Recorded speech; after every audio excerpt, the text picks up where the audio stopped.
সবশেষ 3টি হোম সিরিজের একটি টেস্ট ম্যাচও জিততে পারেননি পাকিস্তান।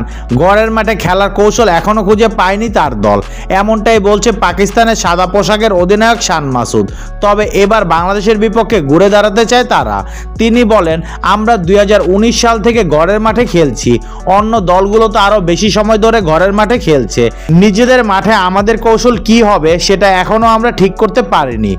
একেবারে সত্যি কথা যদি বলি, ঘরের মাঠে যেহেতু ভিন্ন ভিন্ন দলের সঙ্গে ভিন্ন ভিন্ন সময় খেলেছি, আমরা এখনও নিজেদের সেরা কৌশল খুঁজে নিতে পারিনি, যে কৌশল আমাদের ব্যাটিং বোলিং ও আমাদের খেলার ধরনের সঙ্গে যায়। এই কৌশলটা আমাদের খুব দ্রুত খুঁজে বের করতে হবে।